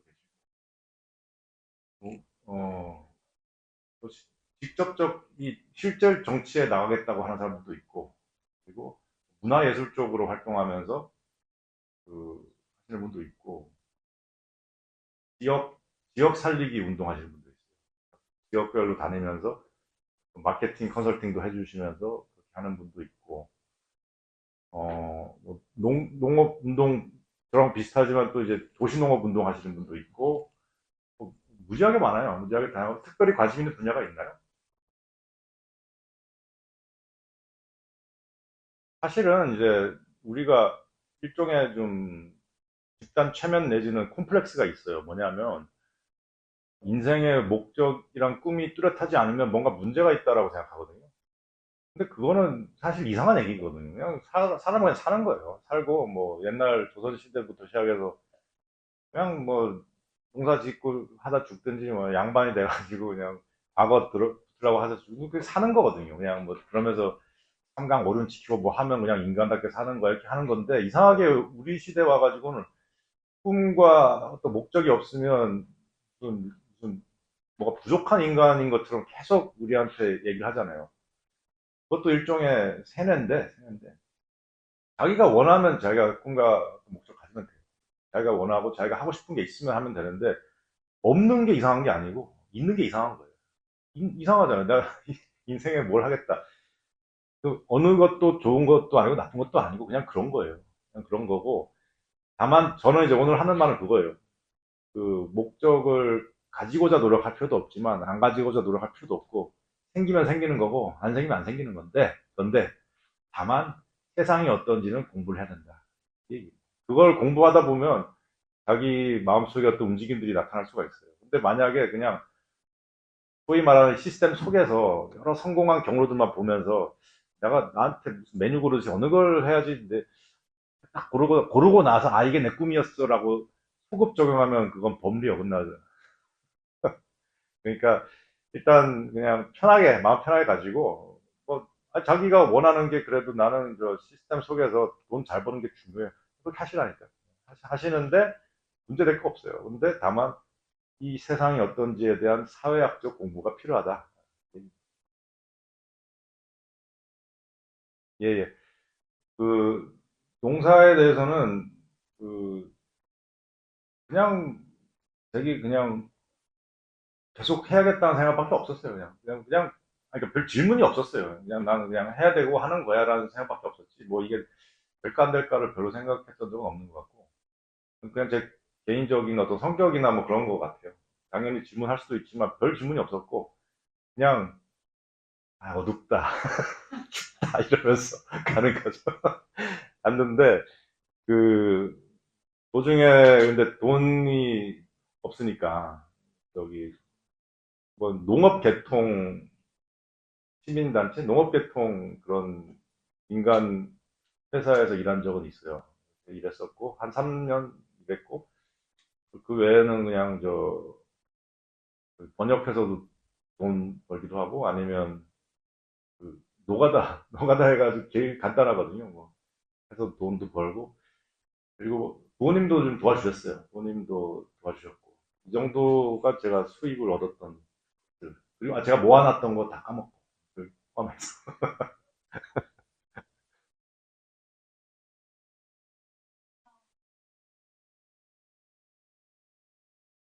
한번 나갔다 오는 게 좋은 것 같아요. 무슨 말이냐면은 그 저도 사실 이제 제가 이게 어떻게 이런 표현이 좀 그런데 어떤 학파들이 다 있단 말이에요. 저는 분명히 어떤 학파에 소속이 돼 있어요. 그 학파가 세상을 보는 눈이 딱 있어요. 아까 잠깐 소개드렸지만 저 학자들은 그렇게 세상을 본단 말이에요. 근데 저는 그 학자들의 견해에 동조를 한단 말이에요. 저는 그 시각 갖는 거죠. 근데 그렇게 돼버리면은 이제 그 시각이 비슷한 사람들만 내가 좋아하게 되고 같은 얘기를 나누는 거 편하게 되고 그리고 다른 시각을 가진 거에 대해서 아 쟤는 뭘 모르네 이런 게 생기기 쉽거든요. 그래서 저는 그게 되게 경계가 돼가지고 제가 하는 이런 얘기에 대해서도 다른 쪽 얘기들도 많이 보려고 그러고 그 반대되는 얘기도 많이 보려고 그러고 그런 것들을 좀 있어요. 근데 저도 사실 뭐 이렇게 환경운동 생태 쪽에 대해서 유엔을 필두로 한 유엔 시스템에 대해서 되게 비판적이거든요.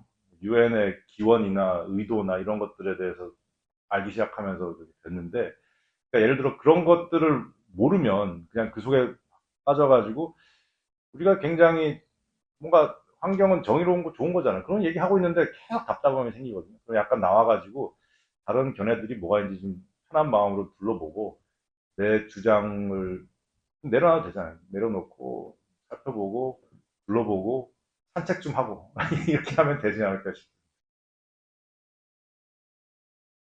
네, 아주 너무 좋은 질문이고요. 저는 이렇게 바라봐요. 미국이 문제가 아니에요. 미국 이렇게 말하잖아요. 그러면은 그 순간 이제 국가주의적인 관점이 생겨요.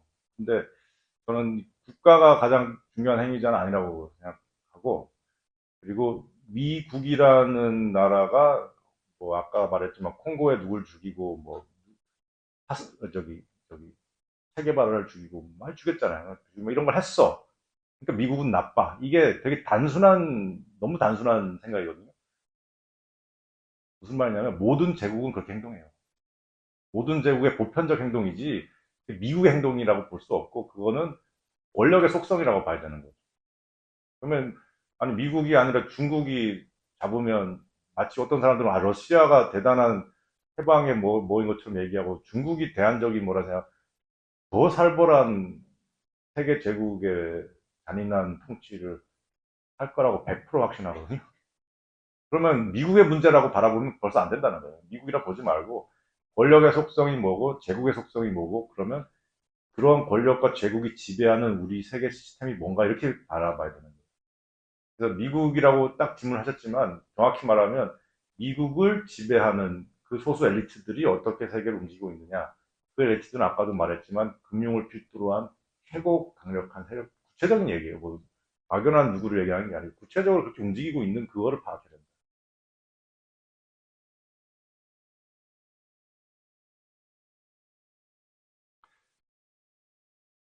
그 목표가 앞으로 생길 것 같으세요?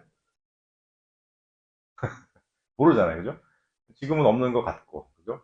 근데 그거에 대해서 조급한 게 도움이 될까요? 안 되잖아요. 뭐 예를 들어 어느 순간 갑자기 딱 나는 뛰어난 예술가가 되어야겠어. 그렇게 내 목표 이렇게 딱 정해버릴 수가 없잖아요. 그거는 그냥 마음속에 뭐 어떤 내면의 울림이나 움직임이 있을 때 목표가 생기고 그 목표는 나이가 50, 60 돼서도 나타날 수도 있는 거거든요. 그거에 대해서 뭐 내가 그때 대학 시절에 내가 너무 성급하게 왜 그런 생각을 했는지 모르겠는데 뭐 이렇게 될 수도 있는 건데 그거에 대해서 너무 내가 목표가 없으니까 열정을 쏟을 일이 없어서 좀 답답함을 느낀다라고 말하지 말고 아까 말씀드렸듯이 그냥 대학교 때 좀 세상 공부한다고 생각하세요. 세상을 공부해서 내가 도대체 속해 있는 세상이 무엇이길래 이거 좀 보고 그 속에서 내가 무슨 일을 하고 싶은지 좀 찾아보자. 이 정도 마인드로 가는 게 좋은 것 같고 그리고 그 거창하게 막 무슨 목적, 삶의 목표 하는 것보다는 그냥 담담하게 내가 좋아하는 거 내가 하고 싶은 게 뭐지? 뭐 내가 뭐 이런 거 뭐 이런 걸 좋아하네, 이런 거를 하고 싶네, 이런 욕망이 있네, 이런 것들도 좀 돌아보시는 게 좋아요. 근데 저도 많이 느끼는데 인생에서 A에서 B로 안 가요, 절대로. 여기서 내가 A에서 B라고 딱 목적을 놓잖아요. 그럼 나중에 가면 C에 가 있어요. 근데 그게 더 좋아. 그런 게 많아요. 그리고 A에서 B로 간다 하더라도 나는 이렇게 가겠어라고 생각했는데 이렇게 했다가 이렇게 했다가 이렇게 가요. 반드시 그렇게 돼요. 그러니까 이게 뭐 자기가 인생의 목적도 모르겠고 가고 있는지도 모르겠고 잘하는지 모르겠고 하는 그 모든 거가 원래 그래요. 원래 그런 거니까 너무 답답할 필요가 없는 것 같다. 도움이 별로 안 되죠? 그것도 원래 그래요. 다음 밑에 네.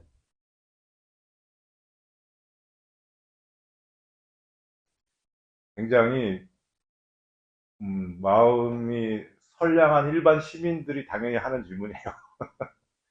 근데 그거는 저는 그 사람들의 마음에는 공포심이 있다고 생각해요. 그 탐욕은 이미 끝났고 무슨 말이냐면 더 많은 돈과 더 많은 자원과 더 많은 뭐를 원하기에는 이미 다 가졌어요. 뭘 더 원해? 돈도 다 가졌는데. 여러분 돈이 기막힌 매개체예요. 사람을 지배하는 통제하는. 돈을 이미 다 지배했고 새로운 돈 시스템으로 지금 가고 싶어 하거든요.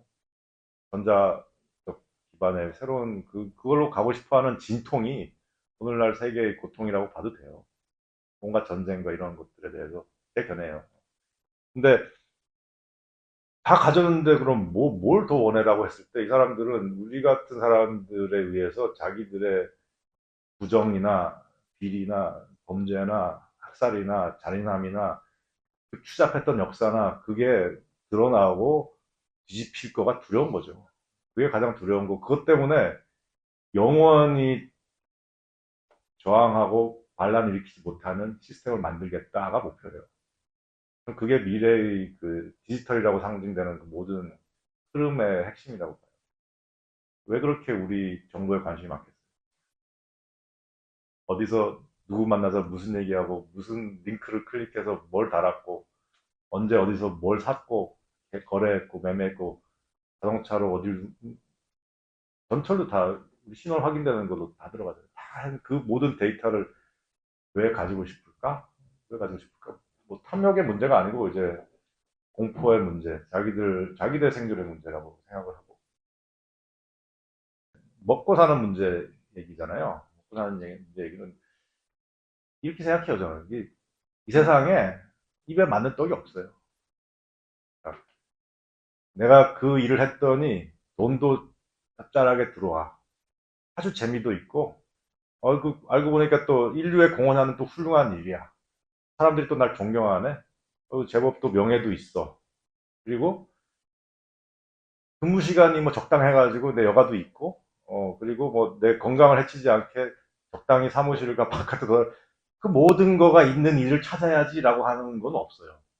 없고, 결국 이제 여러분들에게는 선택의 순간이 오거든요. 선택의 순간은 좋든 싫든 와요.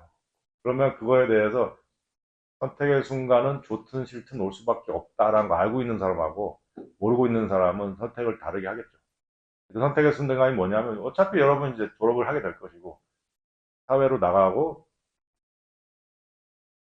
그 순간이 됐을 때 그래도 돈은 벌어야지 뭐 하면서 휙 가버리는 사람이 있을 것이고 아니면은 그래, 나는 원래 이런 순간이 올 줄 알았는데 난 이렇게 생각했고 난 이런 건 버리고 이런 걸 취하고 이렇게 살겠어라고 생각하는 사람은 선택을 다르겠죠. 그건 이제 자기가 선택해야 돼. 아까 말한 뭐 재미냐 의미냐 돈이냐 명예냐 뭐 여가냐 가족이냐 일이냐 성공이냐 뭐 쭉 자기가 잘 생각해보고 내가 좋아하는 거 내가 선택할 거를 판단하잖아요. 그걸로 끝나는 거예요. 그럼. 더 욕심을 내면 불가능해요.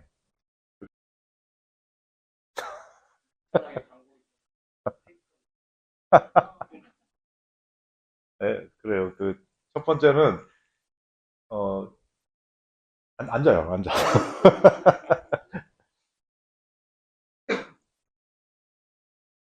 제가 이제 처음에 들어갔을 때 공보팀 언론을 상대하는 업무를 했고 공보팀 들어가서 2년째 외교부 2년째 됐을 때 사표를 냈어요, 사실.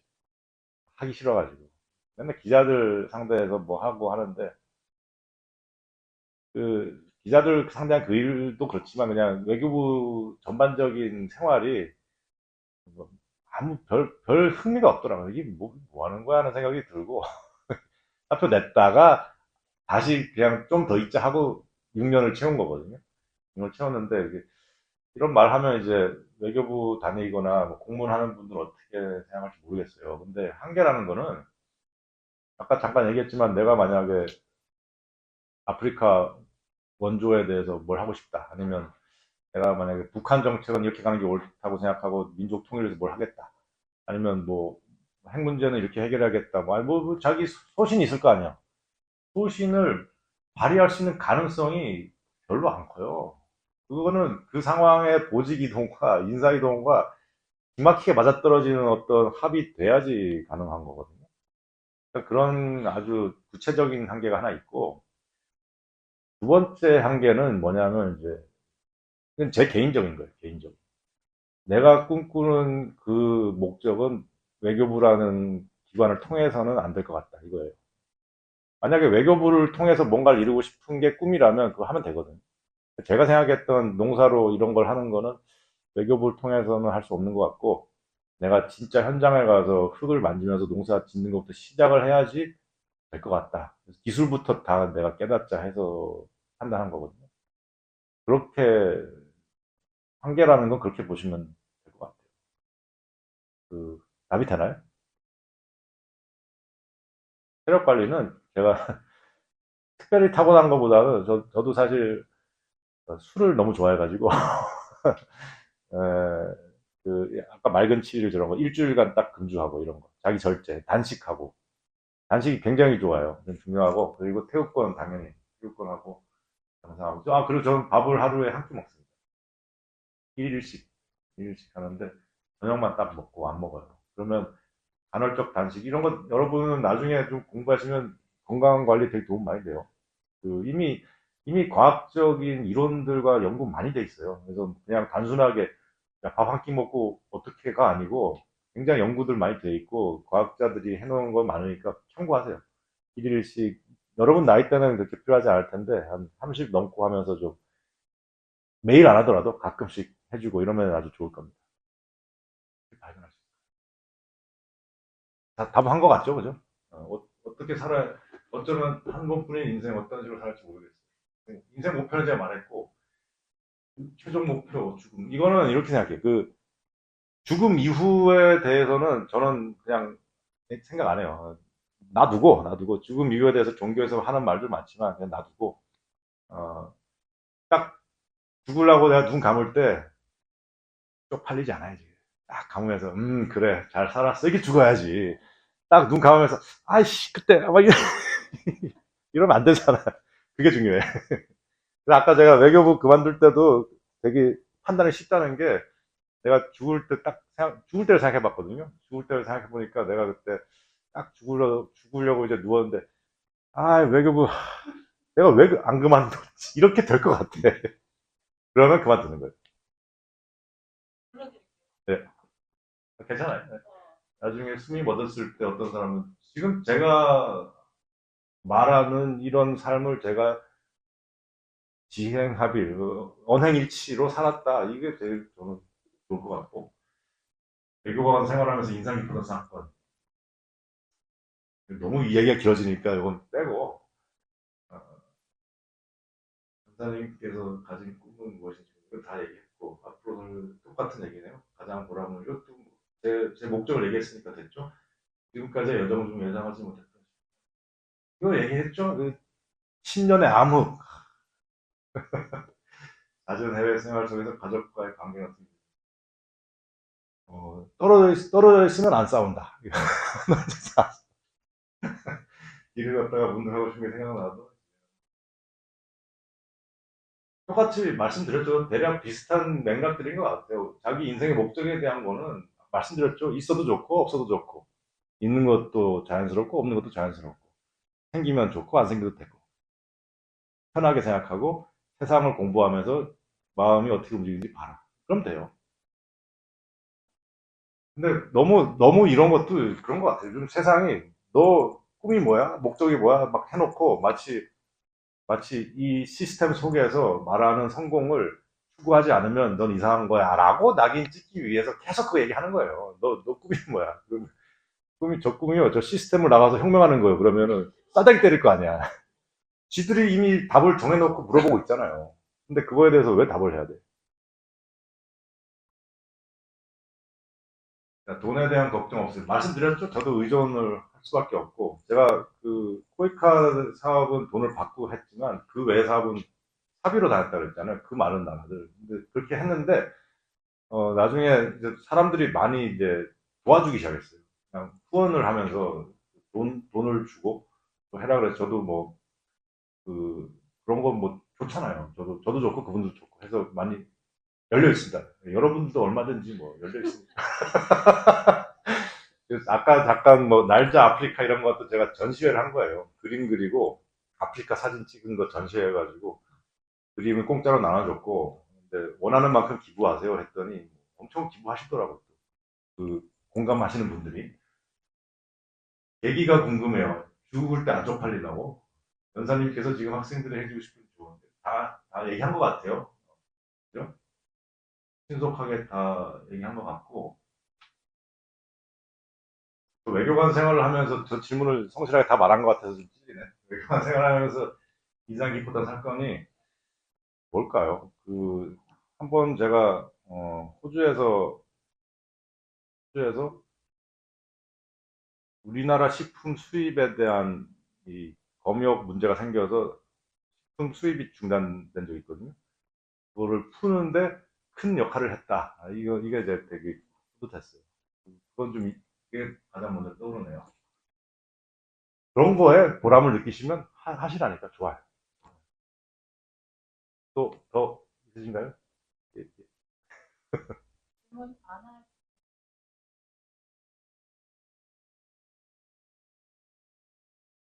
네. 그 안창호 선생님께서 했던 정말 좋은 말씀 제가 좋아하는데, 질 줄 알면서도 싸워야 되는 싸움이 있다. 죽을 줄 알면서도 나가야 되는 전쟁이 있다. 패배라는 거는 고려의 변수가 아니에요. 고려해서 나가는 겁니다. 그냥. 나는 해야 될 일을 한다. 이렇게 되는 거예요.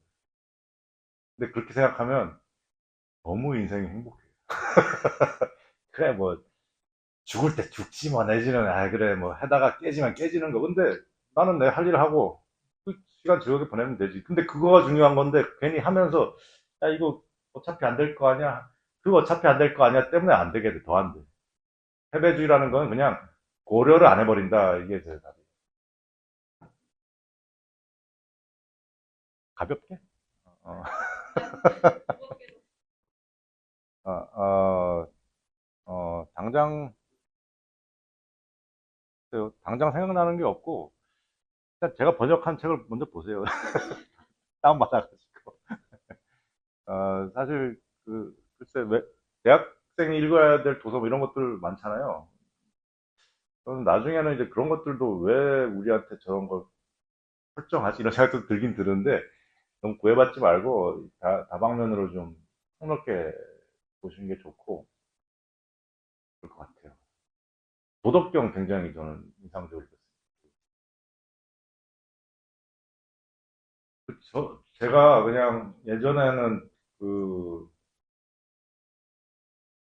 저, 질문 중에 있었는지 모르 그런 게 있었던 것 같아요. 힘들었던 순간이 그 중에 사실 10년 그 얘기 했지만 사실은 저는 고등학교 때 엄청 힘들었거든요. 고3 때, 아직도 기억이 나는 게 제가 고3 때 밤 12시, 1시에 이렇게 막 공부하고 이제 집에 오다가 집에 안 들어가고 놀이터 그네에 앉아가지고 우는 거예요. 그땐 그냥 그랬어. 그냥 고3 때 그때 막 사춘기라기보다는 하여튼 그 어떤 정서적이고 육체적인 격변에다가 막 모든 게 모르겠고 공부는 해야 된다니까 죽도록 하라고 하고 있는데 집에 들어가기 전에는 마음이 주체가 안 되더라고. 그랬는데 그 상태로 대학을 들어가니 뭐 공부가 되겠어요. 순방지축으로 살았고 그러다 보니까 나중에 사회생활을 하고 하는데도 제가 엄청 날카로운 어떤 게 있었어요. 날카롭고 제 스스로가 불편하고 긴장돼 있고 그리고 콤플렉스가 있었어. 맞아. 콤플렉스가 있었어. 내가 충분히 뛰어나지 못하고 내가 너무 못하고 있고 부족하고 더 열심히 해야 된다. 더 열심히 나를 더 개발해야 돼. 나를 더 개발해. 뭔가 약간 전형적인 패턴이잖아요. 여러분들도 잘 아시잖아요. 이렇게 말하면. 그게 있었어요. 있었는데 그게 있는 상태에서는 인간관계는 안 돼요. 무슨 말인지 알겠어요. 그러니까 인간관계를 자기 마음이 불편한데 내가 상대한테 말하는 기술을 익힌다거나 뭐 표정을 어떻게 하고 뭐 이런 거 배우는 거는 큰 의미가 없고 자기 마음이 편해지면 인간관계 편해져요. 그런 내부의 문제들을 하나씩 하나씩 해결해 나가기 사실 그게 또 인생이 주는 숙제거든요. 근데 있잖아요. 제가 고3 때 그런 정서적이고 어떤 힘든 시간이라는 게 그럼 저한테 나쁜 거였느냐? 아니거든요. 그게 있었으니까 그걸 또 해소하는 과정을 삶에서 숙제를 하잖아요. 그리고 10년 동안 암흑에서 땅 파고 농사 지어가는 기간이 나빴느냐? 만약에 제가 외교부 나오자마자 성공해버려. 그러면은 그 성공의, 뭐랄까, 얕은 천박함. 이런 게 있을 거 아니에요. 그래서 인생에서 그런 것들에 대해서 지금 인간관계가 만약에 힘들다 그러면은 감사한 거죠. 지금 그 나이에 인간관계 원숙하게 하는 사람은 문구령이요. 안 그래요? 지금 그 나이에 무슨 원만하게 뭐 그렇게 생각할 필요 없고 저는 그런 사람들 보긴 봤어. 뭐 워낙 그 사랑이 넘치는 부모 밑에서 아무런 콤플렉스 없이 자라는 사람도 봤는데 너무 성격 둥글둥글하고 원만하고 아무것도 없거든요. 재수 없어. 쟤는 왜 이렇게 밝기만 하는 거야? 근데 약간 어두운 탁한 것도 있는 것 같은데 그걸 또 품어주는 따뜻함도 있고 이런 게 이제 사람이 성숙돼 가는 거예요. 아무 문제가 없어 그러니까. 그렇게 그런 게 문제가 있잖아요. 그 문제 있는 게 문제 없는 거예요.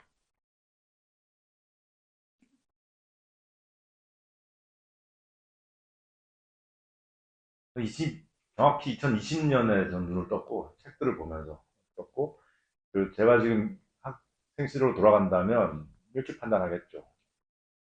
어차피 내가 하는 일은 이제 농사를 통해서 실력 쌓는 게 중요하지만 세상에서는 간판을 중요시 여기니까 요 간판을 따야지. 내 수단으로 써먹자. 이렇게 하겠죠.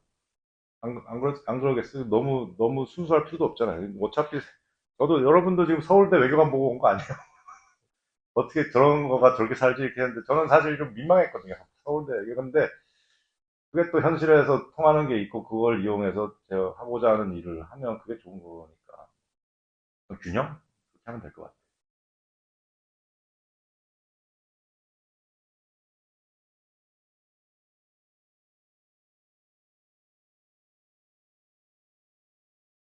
창조는 혼돈 뒤에 온다.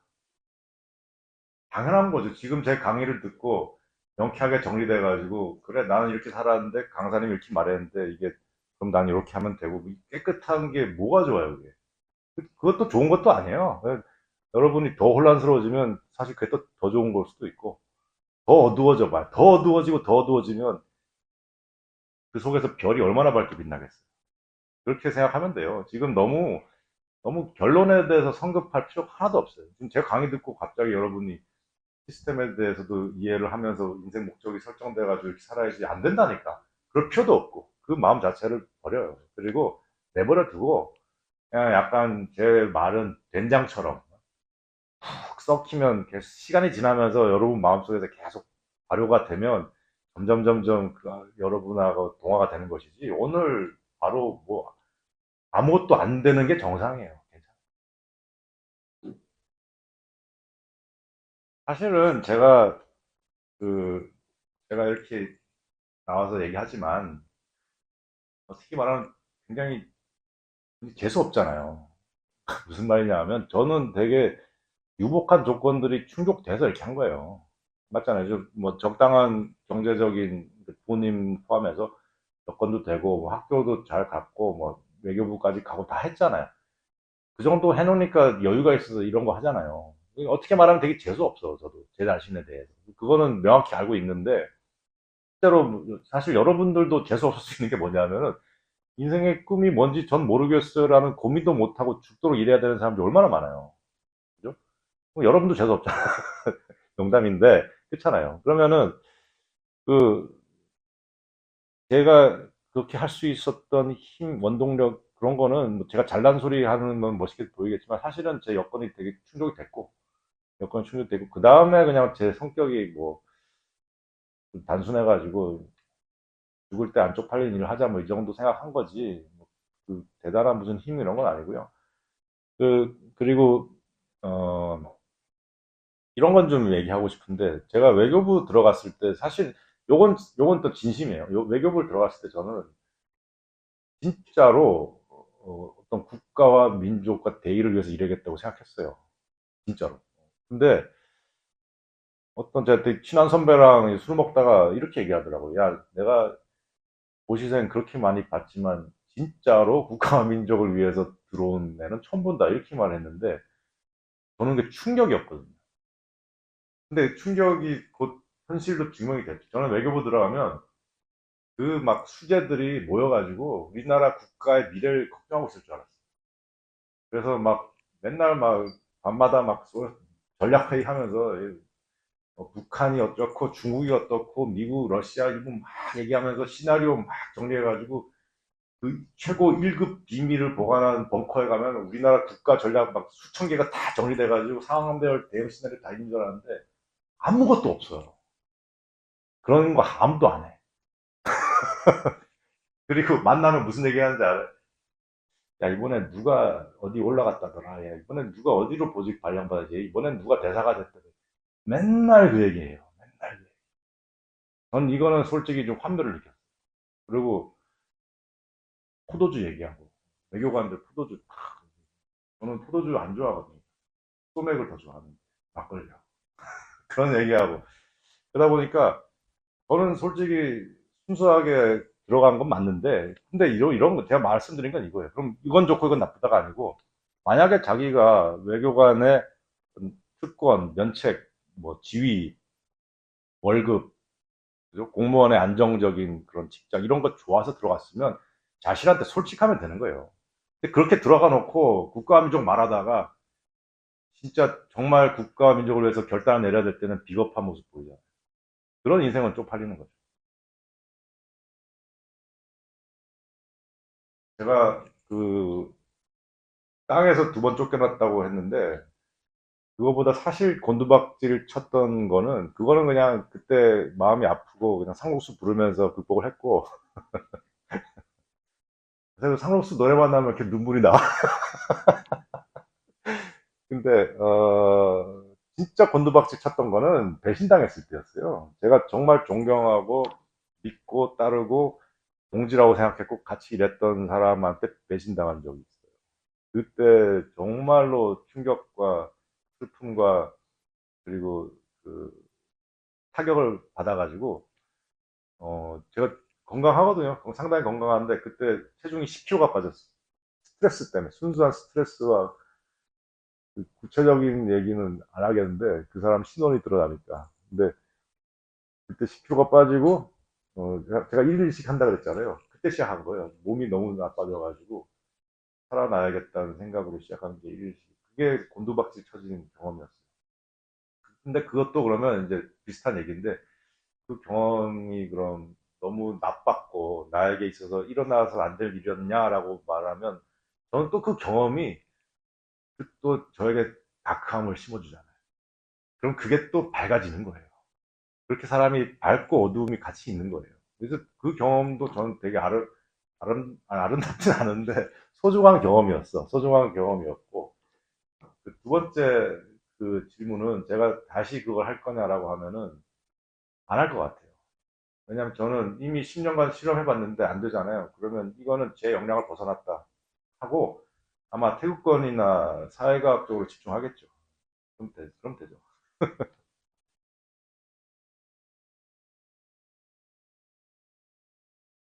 원하는 게 있는데 모든 걸 불문하고 직진하는 거는 사랑밖에 없죠, 사실. 아니, 뭐, 진로가 뭐, 모든 걸 불문하고 직진하겠어요. 예를 들어, 내가 원하는 게 정말 게임을 너무 잘하는 거야. 그러면 부모, 사회, 돈 벌이 가능성 다 불문하고 직진하겠어요? 못하지. 그러니까 그런 거를 불문하고 갈 수 있어야만 된다라고 생각할 필요가 없다니까. 그냥 자기 마음에, 자기 마음에 나 이거 하고 싶은데 이런 것까지는 감수하고 할 수 있어 하면 그 가는 거고 난 이건 도저히 감수 못하고 난 이게 더 중요하면 그 가는 거예요. 자연스럽게 바라보면 되지. 이렇게 되면은 내가 원하는 거고 이렇게 되면 아닌 거고 그렇게 판단하려고 할 필요도 없어요. 자기가 제일 잘 알아요. 자기가 누구를 사랑하는지는 자기가 제일 잘 알고 내가 이 일을 하고 싶은지는 자기가 제일 잘 알아요. 근데 그걸 관념으로 내가 이걸 하고 싶은 게 맞는지 아닌지를 알기 위해서 내 판단의 조건들을 걸겠다라고 할 필요가 없어요. 재밌네요, 근데. 재밌어. 예, 예. 자, 마지막으로 그냥 앞으로에 대해서 좀 말씀드리는데, 저는 어차피 저는 칼을 뽑았어요. 칼을 뽑았고, 이거를 하겠다고 지금 나섰고, 그, 대학생들하고 좀 연결을 하고 싶었어요. 대학생들과 연결해서 이런 얘기도 같이 나누고 싶었고, 얘기도 듣고 싶었고, 그리고 그 어떠한 이 활동에 대해서도 알려드리고, 만약에 여러분의 뜻이 있다면 같이 일하는 것도 저는 너무 좋아요. 너무 좋고, 뭐 일한다는 게 뭐 여러분이 당장 아프리카 가자 이런 얘기는 아니고, 같이 일한다는 게 예를 들어 어떻게 하면 좀 더, 아까 말씀드렸잖아요. 지성의 산실, 정의의 수호, 자기의 운명의 결정, 이런 거를 하는 그런 구체적인 학생들의 움직임이 나타나면 좋겠다, 이런 바람이 있었어요.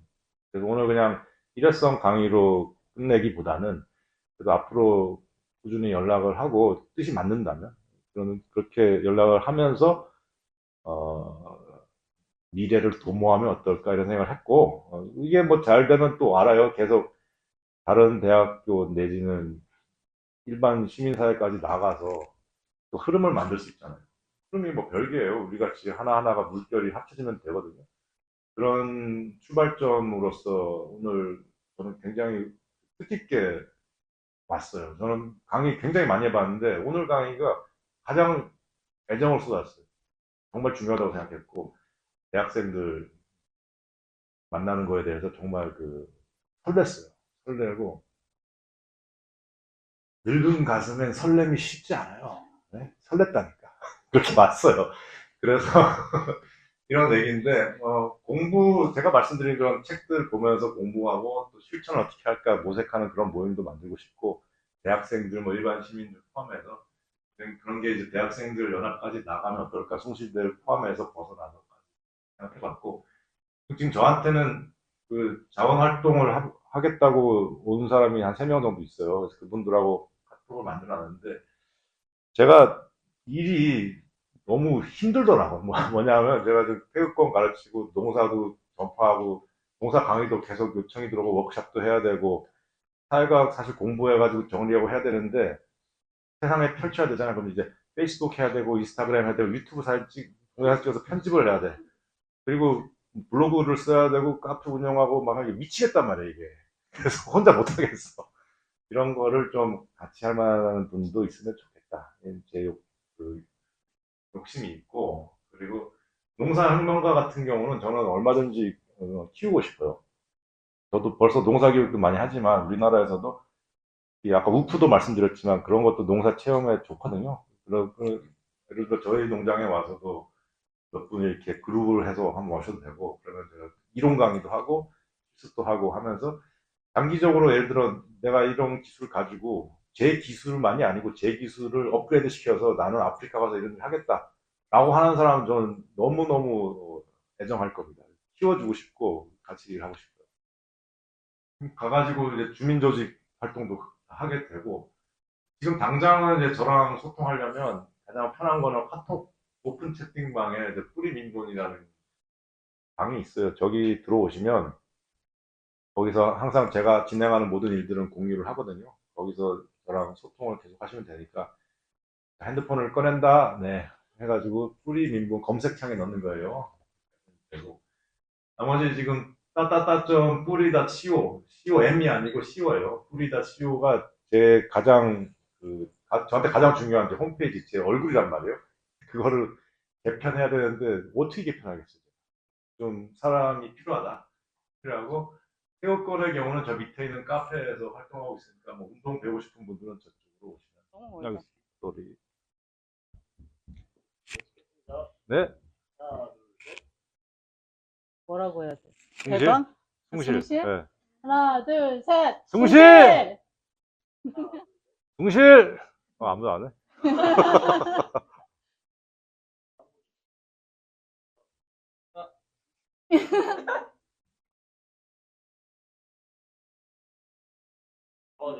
오.